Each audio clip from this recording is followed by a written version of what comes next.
Venerio, unsure if he is ill or if he has convinced himself he is ill, has been in bed for 3 days. He stopped looking at his phone on Wednesday. By Friday evening, he has read 6 National Geographic adventure magazines featuring the headlines Deep Survival, Extreme Photos, Wild Islands, Top 25 Must-See Natural Creations, How to Survive Anything.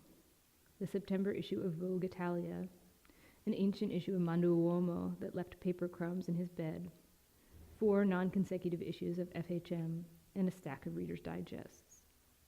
The magazines belong to his flatmate Minor, and to Yopo, a woman who is at this moment referring to herself as Venerio's ex-girlfriend at a cafe 280 kilometers away from Venerio's bedroom, direction due south. Specifically, Yopo is debating with her friend since childhood whether or not to initiate a conversation, so to speak, with Venerio's new girlfriend, a woman she has never met and whose name she does not know. Should Venerio's ex-girlfriend speak up, she asks? Shouldn't the new girlfriend hear from me? On Saturday, Venerio gets out of bed to eat lunch with Minor, who has prepared a salad with tuna and spinach. Minor stopped inquiring after Venerio's health on day 2. It was clear that Venerio's illness was not usual. He asks more generally, all okay? A little better, Venerio responds and offers to wash dishes. Yopo, who on Saturday is at work behind the front desk of her sister's salon, believes that Venerio is recovering from a serious illness that lasted several weeks, during which he was comforted by his newly formed monogamous commitment to a woman he met last summer in Canada. She expects this woman knows nothing or very little of Venerio's former commitment to Yopo, which dates to the summer before. Yopo's sister arrives at the salon at noon. "You're okay?" she asks, touching Yopo's arm in a sisterly way. "No, Yopo wrinkles her nose. Venerio, who on Sunday is back in bed with a mystery novel he found in the kitchen, believes that Yopo is not what she seemed. So he said some months ago to his friend since childhood. Venerio is having a more difficult time explaining his sudden decapacitating illness. He feels terrible, he isn't going to work, he has a fever, he hasn't called a doctor. His friend since childhood asks when Venerio came to understand Yopo as not what she seemed. The summer, Venerio told him, she was using me, I could see it. Venerio was thinking of the weeks when Yopo went to the beach with her friends and called him once or twice, barely kept in touch at all, and when she got back, they went out dancing and got in a fight because, what did she say? "Why do you ignore me in public? That means something," she said. And he started counting the occasions when she demanded respect and the occasions when he felt ignored and comparing the numbers. The mystery novel he found in the kitchen is a high-suspense story about a two-timing spy who turns out to be the hero. Venerio reads it in one sitting and then gets up to eat soup with Minor, who is distracted by an upcoming deadline for a magazine assignment, an article about robots in the workplace. Sunday night, Yopo goes out with the ladies she works with at the salon. Men who cheat like that for months or years without saying a word, not worth the time of day, the ladies say. What are you hanging on for? I'm not hanging on, Yopo insists. The ladies shrug. Monday, Venerio goes into work. He pictures himself as the two-timing spy who turns out the hero. He has trouble keeping his story straight. Was he in the hospital or wasn't he? Tuesday, Yopo mounts an investigation. She calls her friend, who is a friend of someone who knows Venerio's friend since childhood. How is Venerio? Who is his new girlfriend? She needs to know the truth. Venerio's health, she learns, is improved. There is no girlfriend news. Venerio has trouble sleeping. Yopo fulfills various stereotypes about women experiencing rejection. She calls Venerio multiple times. He doesn't answer. She writes a message. I think it's really important to talk over some things. Can you respect that? She deletes the text message without sending it. She writes it again, deletes it, gets angry, eats half a jar of olives, is late for work. Venerio asks if Minor, still distracted, deadline imminent, has any more mystery novels by the author of the one about the two-timing hero spy.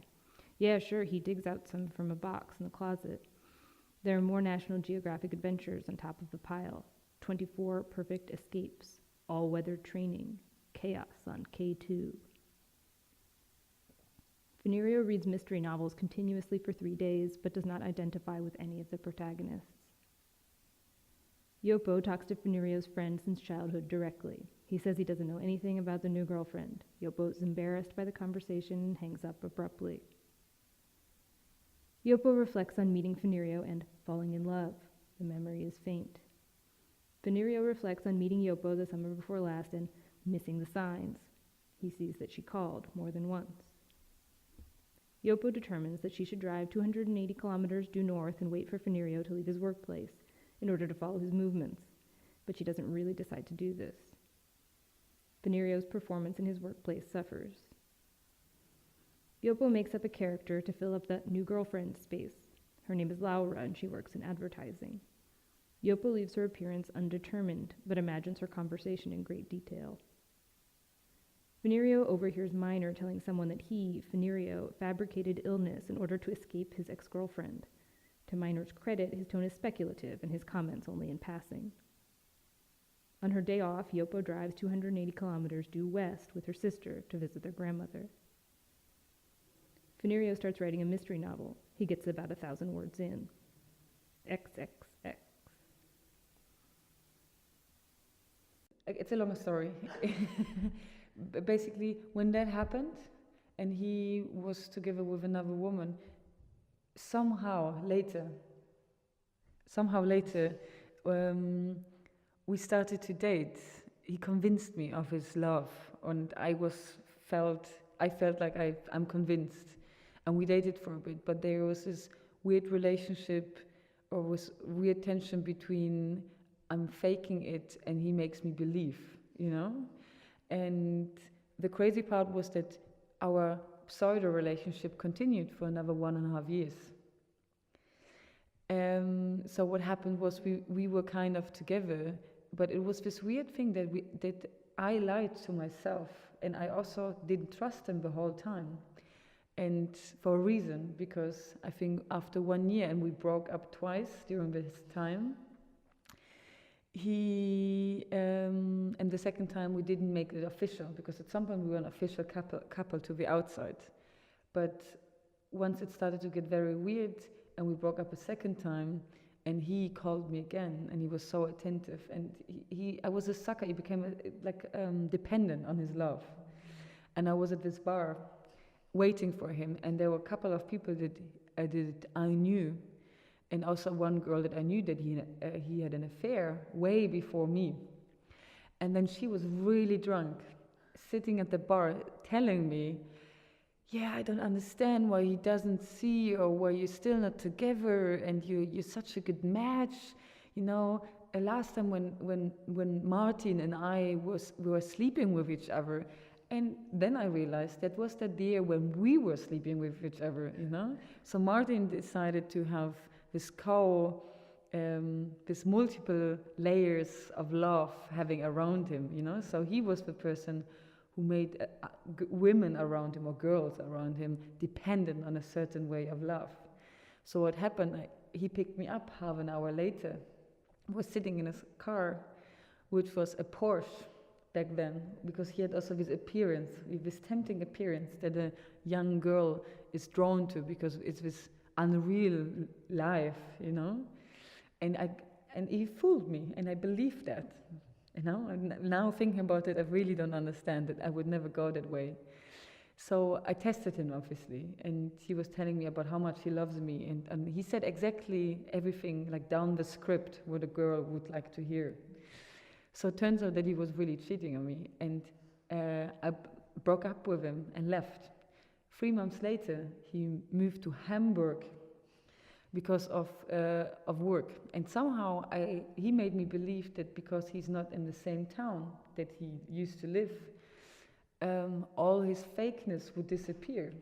So I visited him in Hamburg, thinking still naively that maybe there's a possibility that there's a change of his character. So what happened was I spent 2 days with him around his new entourage of people, feeling bad for 48 hours, feeling suspicious for 48 hours, feeling I'm playing a role in a stage scenario that I didn't choose to be part of, you know, but like on a drug almost. So what happened was that on one specific night, on the second night when I was there, he really misbehaved. We went out. He really got drunk.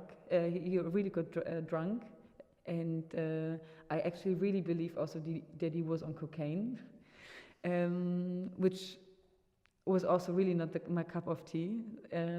So when we got home, he wanted to sleep with me, and I really felt I'm sleeping with someone that I don't know, you know. So he fell asleep, and I woke up at 4 a.m. in the morning. It was summer. I really remember that it was about to, like, you know, that it's going to be daylight soon. So I asked myself, what did I draw myself to?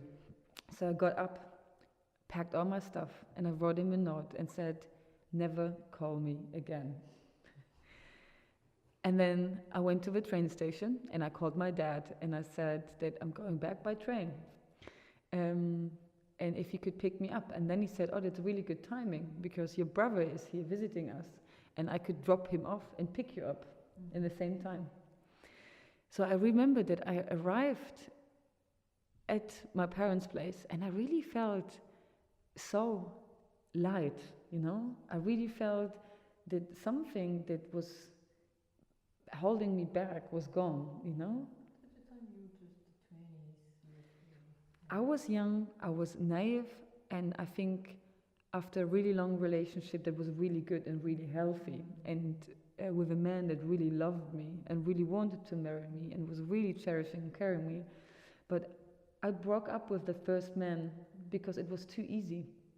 Everything was already there, and with my probably like second, third, I think there was something in between, but with him, I felt challenged, and I realized that after being with the first one for such a long time, and everything was so authentic, I needed something that really fucks my brain, you know. So in fact it's a complete contrast to the first experience that I've made, you know. But I really wanted it, and now I have a radar for that, you know. I can see with a couple of people around me, I immediately know that's an agenda that I don't want to go after, you know. But yeah, that's what it was, yeah. So I wonder, so why she choose this guy? I think it's probably one part of my life that I think that was necessary. And I have a couple stories that are very sweet, you know, very generous, and maybe should be kept as a secret, you know, or maybe are too easy. But this was one of the stages of my life that were irrational, completely irrational. And somehow people say when you're really, really in love, that you act very irrational. But paradoxically, I wasn't in love. Was it love?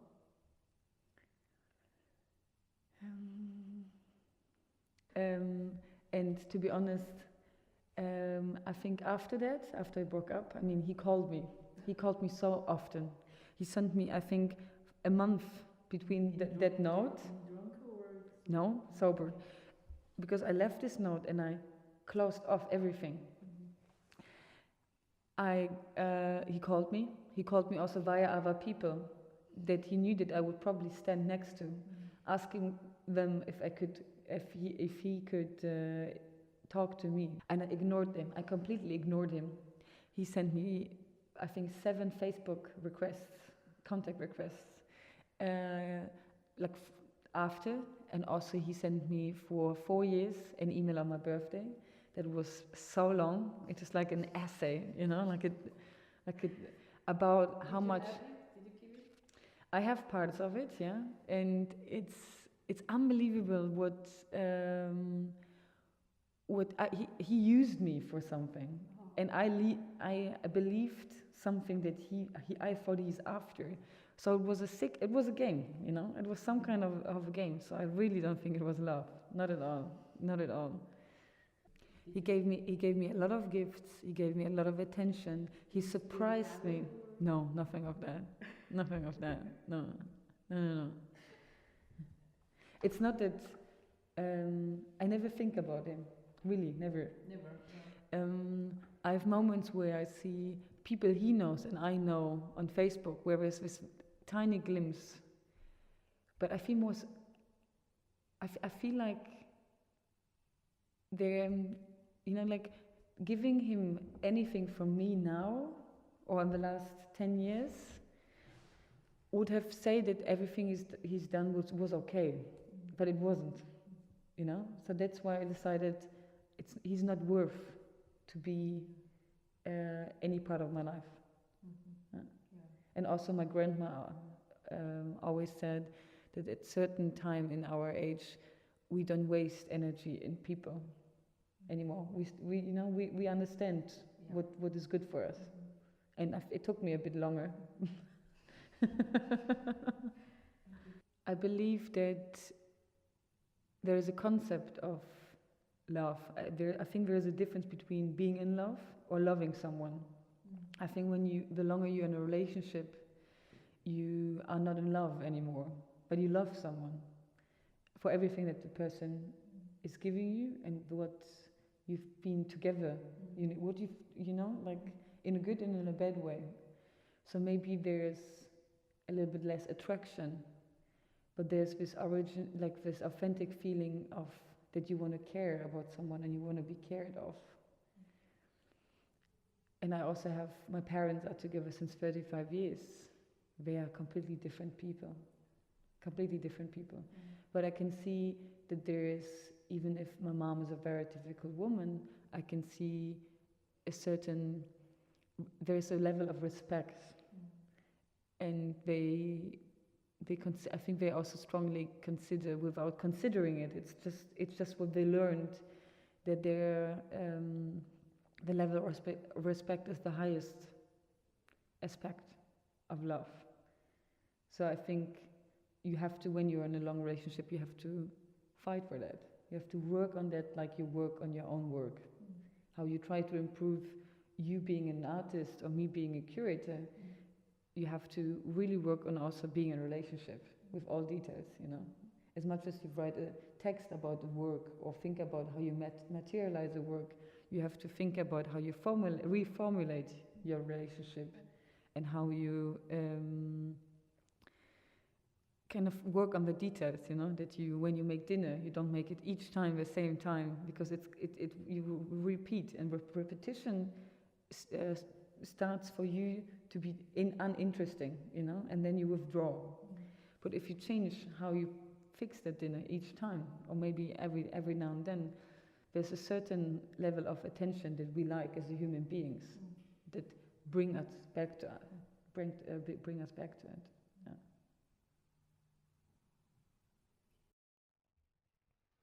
There is always that moment, for me at least, when you have arrived at the airport, does not matter where, and you are standing there, waiting for your baggage, looking at the other bags as they go around the conveyor belt or baggage carousel.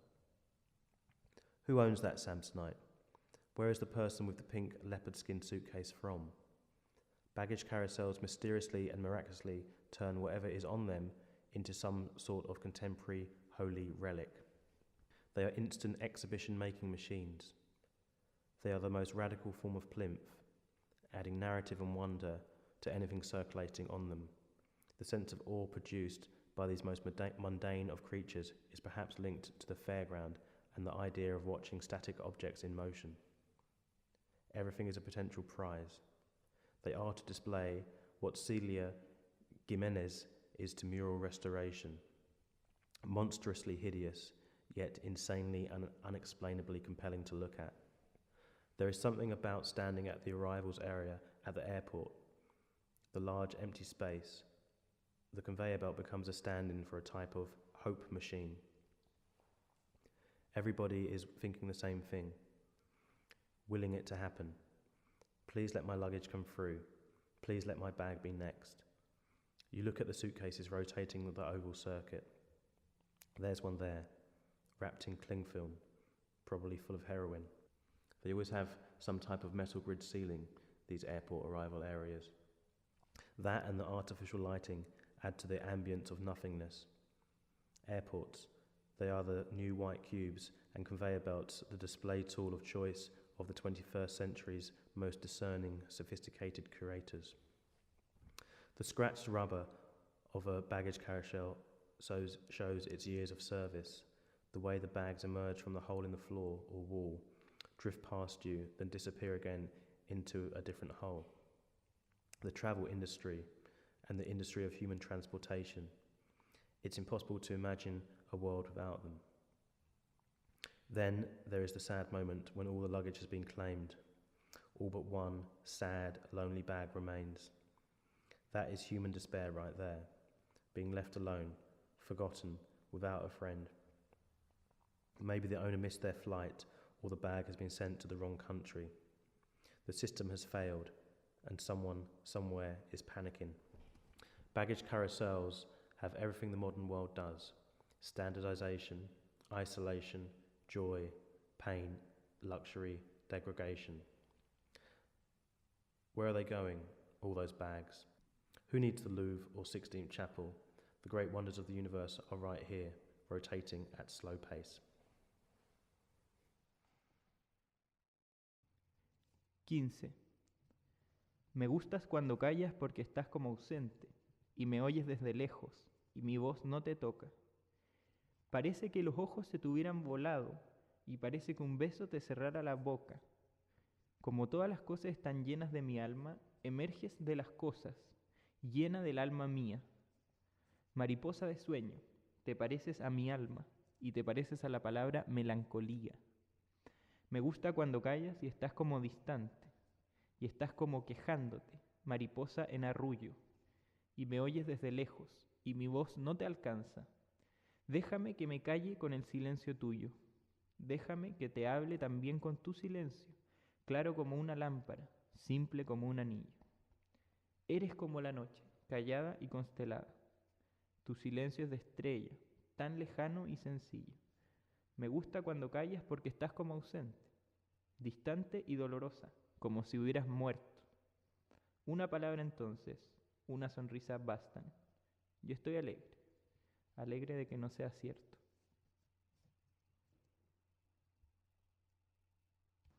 18. Aquí te amo. En los oscuros pinos se desenreda el viento. Fosforece la luna sobre las aguas errantes. Andan días iguales persiguiéndose. Se desciñe la niebla en danzantes figuras. Una gaviota de plata se descuelga del ocaso. A veces una vela, altas, altas estrellas. O la cruz negra de un barco, solo. A veces amanezco y hasta mi alma está húmeda. Suena, resuena el mar lejano. Este es un puerto. Aquí te amo. Aquí te amo y en vano te oculta el horizonte. Te estoy amando aún entre estas frías cosas. A veces van mis besos en esos barcos graves que recorren por el mar hacia donde no llegan. Ya me veo olvidado como estas viejas anclas. Son más tristes los muelles cuando atraca la tarde. Se fatiga mi vida inútilmente hambrienta. Amo lo que no tengo. Estás tú tan distante. Mi hastío forcejea con los lentos crepúsculos. Pero la noche llega y comienza a cantarme. La luna hace girar su rodaje de sueño. Me miran con tus ojos las estrellas más grandes. Y como yo te amo, los pinos en el viento. Quieren cantar tu nombre con sus hojas de alambre.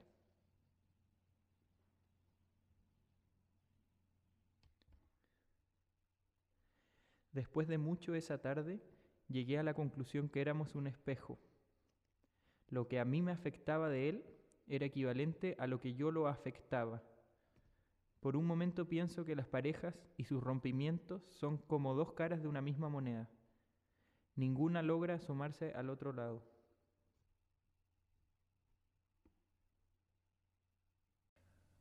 인생의 선택의 기로에서 오직 하나만을 선택해야 한다면 사랑을 포기하겠다는 사람들의 이야기를 보며 사랑이 가볍고도 불쌍하다는 생각이 들었다.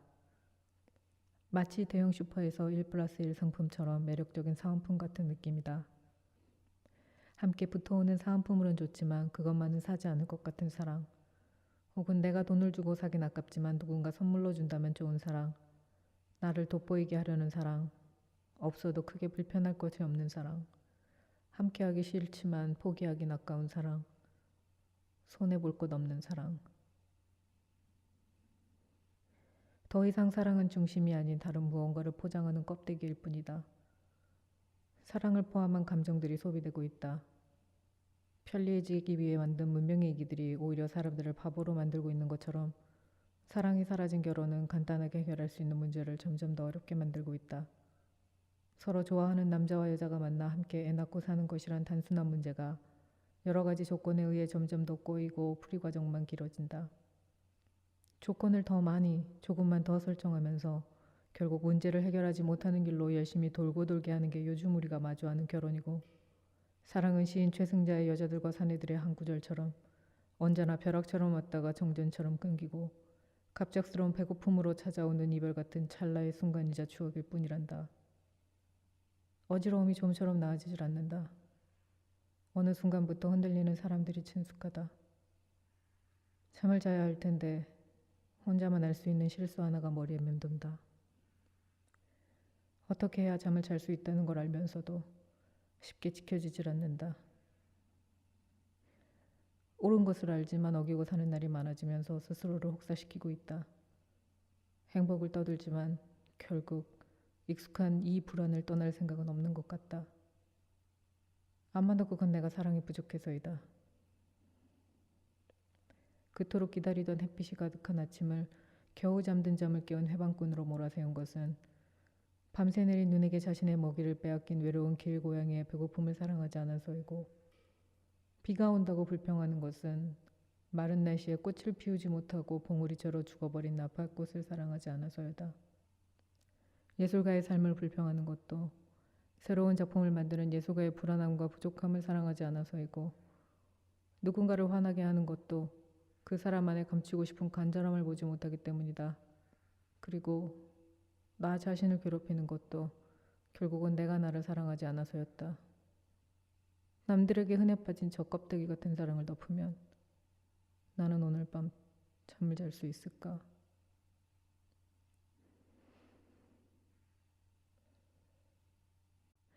It is not a particular thing to consider marriage without love, because material richness is important in life.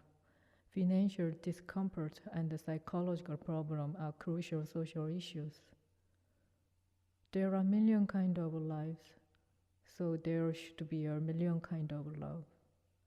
People who don't want to have a child, people who don't want to love, people who want to depart from their lovers say it is because of money. They must believe that money can buy love, even a child. For South Korean people who live day by day, having love or having a child is luxurious.